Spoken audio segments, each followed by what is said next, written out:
بسم اللہ الرحمن الرحیم۔ سیرت النبی صلی اللہ علیہ وسلم کی گرینڈ سیریز میں خوش آمدید۔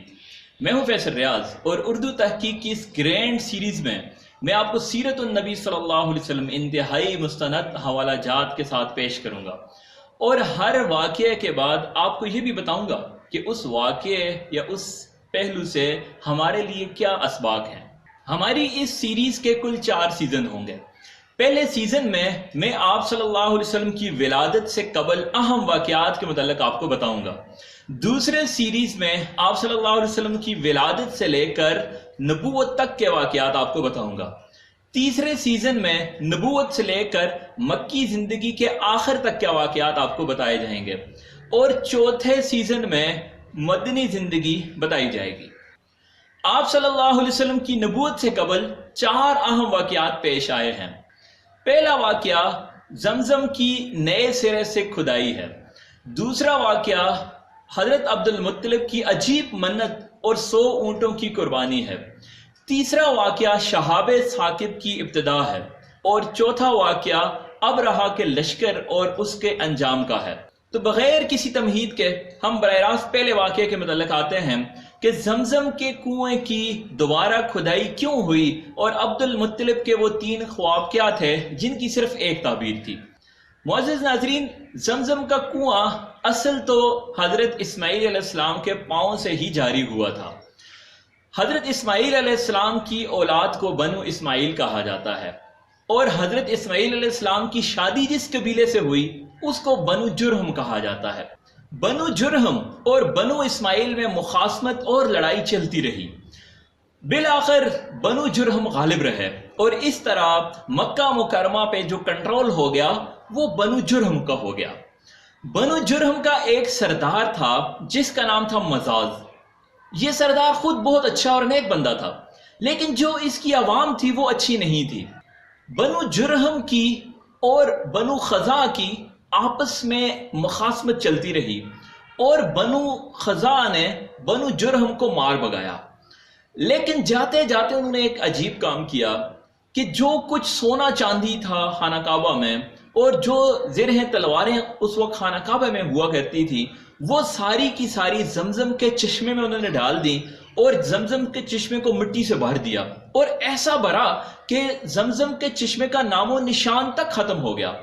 اور جو زمزم کا کنواں تھا وہ اس عمل سے پہلے ہی خشک ہو گیا تھا، یعنی اس کا پانی پہلے ہی خشک ہو گیا تھا، صرف وہ گھڑا رہ گیا تھا، تو اس کو بھی انہوں نے اس طرح سے بھر دیا۔ تو بہت عرصے تک کسی نے اس جانب توجہ ہی نہیں دی، خیال ہی نہیں کیا، کیوں؟ پانی تو آلریڈی نہیں تھا، صرف انہوں نے بھرا تھا، اور یہ تو کسی کو نہیں پتا تھا کہ اس میں انہوں نے سونا چاندی تلواریں باقی چیزیں بھی دفن کی ہوئی ہیں، اور اس کا نشان ہی بالکل غائب کر لیا تھا۔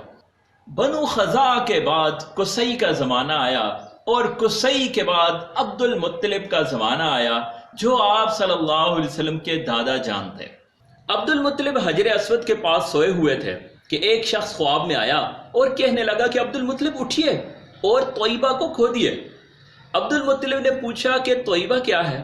وہ شخص بغیر کچھ بتائے چلا گیا۔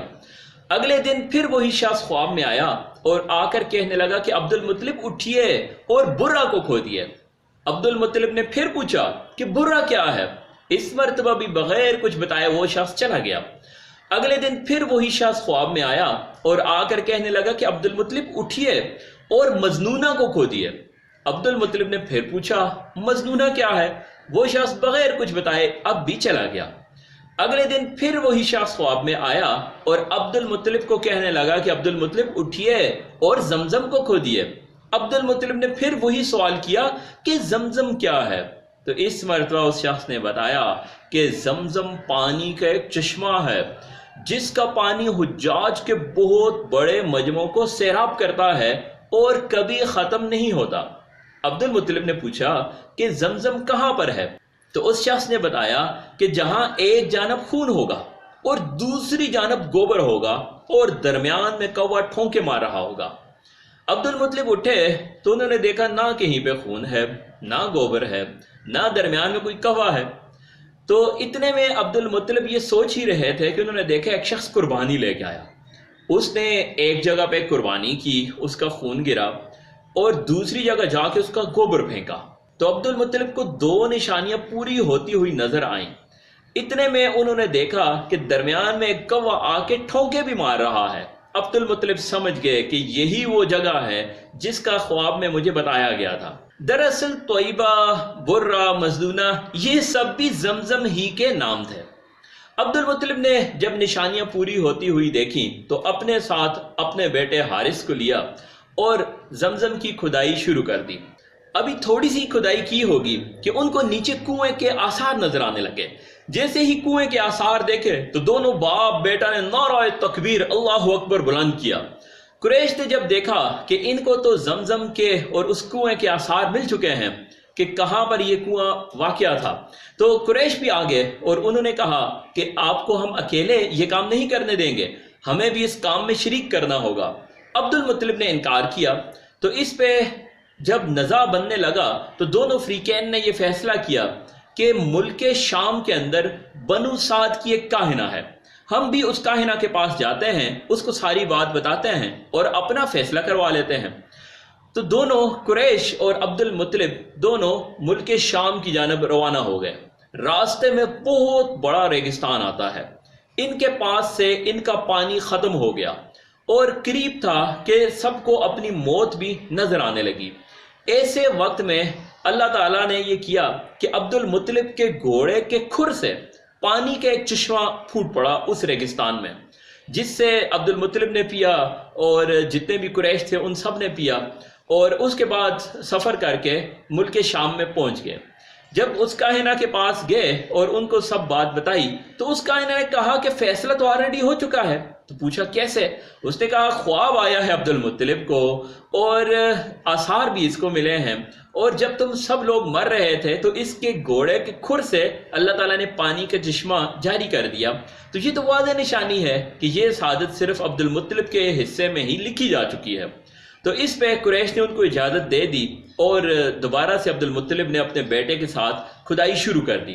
ابھی تھوڑی ہی کھدائی مزید کی ہوگی کہ ان کو نیچے سے مال و دولت ملنے لگا، یعنی وہی سونا، چاندی، تلواریں، زر ہیں جو کہ مزاج کی قوم نے وہاں پر دفنائی تھی، وہ ساری ان کو دوبارہ سے ملنے لگی۔ تو اس پہ قریش کے دل میں پھر لالچ آ گئی، انہوں نے کہا کہ اس میں ہمارا بھی حصہ ہوگا، ہم بھی اپنا حصہ آپ سے لیں گے۔ تو اس پہ یہ فیصلہ کیا گیا کہ ہم قرآن اندازی کرتے ہیں، قرآن اندازی میں جس کا بھی نام نکل آیا اس کو یہ مل جائے گا۔ چنانچہ 2 قرے خانہ کعبہ کے نام رکھے گئے، 2 قرے عبد المطلب کے نام اور 2 قرے قریش کے نام۔ جو مال و دولت تھا وہ سارا کا سارا خانہ کعبہ کے نام نکل آیا، جو تلواریں اور زرہیں تھیں وہ ساری کی ساری عبد المطلب کے نام نکل آئیں، اور قریش کے نام کچھ بھی نہیں نکلا۔ عبد المطلب نے خانہ کعبہ کے دروازوں کو سونا چاندی کے ساتھ بہترین طرح سے سجا دیا اور تلواریں اور زرہیں خود لے لی۔ تھوڑی سی مزید کھدائی کے بعد زمزم کا چشمہ بھی نکل آیا اور پانی بھی نکل آیا۔ عبد المطلب نے اس کے قریب حوض بنائے، اس کے اندر پانی ڈالا، لیکن کچھ لوگ آ کر خرابی کرتے، وہ نہاتے، وہ اس حوض کو بھی خراب کرتے۔ تو عبد المطلب کو بہت تکلیف ہوتی، عبد المطلب پھر آتے اور دوبارہ سے اس حوض کو ٹھیک کرتے۔ تو ایک دن ان کو ایک شخص خواب میں آیا اور ان سے کہنے لگا کہ عبد المطلب آپ اس طرح دعا کیوں نہیں کرتے کہ یا اللہ اس حوض سے میں پینے کی اجازت تو سب کو دیتا ہوں، لیکن اس کو خراب کرنے اور اس سے نہانے کی اجازت کسی کو نہیں دیتا۔ تو عبد المطلب نے یہی دعا کی تو جو بھی خرابی کرنے والے ہوتے ان کو خارش لگ جاتی۔ تو اس طرح سے لوگوں نے ان کا تعارض اور ان کو تنگ کرنا بالکل چھوڑ دیا۔ اس واقعے سے ہمیں 5 اسباق ملتے ہیں۔ پہلا سبق تو یہ ملتا ہے کہ وہ شخص خوش قسمت ہوتا ہے جس سے اللہ تعالیٰ اپنے دین کا کوئی بھی کام لے لیں، جس طرح سے عبد المطلب سے اللہ تعالیٰ نے کنویں کی کھدائی کا کام لے لیا، ورنہ اللہ تعالیٰ چاہیں چیونٹیوں، پرندوں، جانوروں کسی سے بھی اپنے دین کا کوئی بھی کام لے سکتے ہیں۔ دوسرا سبق ہمیں یہ ملتا ہے کہ جو شخص دین کے کام کرنے والوں کو تنگ کرتے ہیں تو ان کی اپنی زندگی میں مصیبتیں اور تکلیفیں آنا شروع ہو جاتی ہیں، جس طرح سے حوض کو خراب کرنے والوں کے لیے پریشانی بنی۔ تیسرا سبق ہمیں یہ ملتا ہے کہ جس طرح سے آب زمزم حضرت اسماعیل علیہ السلام کا معجزہ تھا، تو آپ صلی اللہ علیہ وسلم کا بھی یہ معجزہ ہے کہ اللہ تعالیٰ نے آپ صلی اللہ علیہ وسلم کی ولادت سے کچھ قبل زمزم کو دوبارہ جاری کر دیا۔ چوتھا سبق ہمیں یہ ملتا ہے کہ کوئی بھی اختلاف ہو جائے تو لڑائی جھگڑا نہیں کرنا چاہیے، بلکہ کسی دوسرے سے فیصلہ کروا لینا چاہیے۔ اور پانچواں اور آخری سبق ہمیں یہ ملتا ہے کہ اللہ تعالیٰ کی مدد اس کے ساتھ ہوتی ہے جو حق پر ہوتا ہے۔ جس طرح قرآن اندازی میں قریش کے نام کچھ نہیں نکلا، عبد المطلب اور خانہ کعبہ کے نام ہی نکلا۔ زمزم کی کھدائی کے دوران عبد المطلب نے منت مانی تھی کہ یا اللہ مجھ پر زمزم کی کھدائی آسان کر دیجئے، میں اپنا ایک بیٹا آپ کے راستے میں ذبح کروں گا۔ تو عبد المطلب نے اپنی یہ منت کیسے پوری کی، یہ دیکھنے کے لیے یہاں کلک کیجئے۔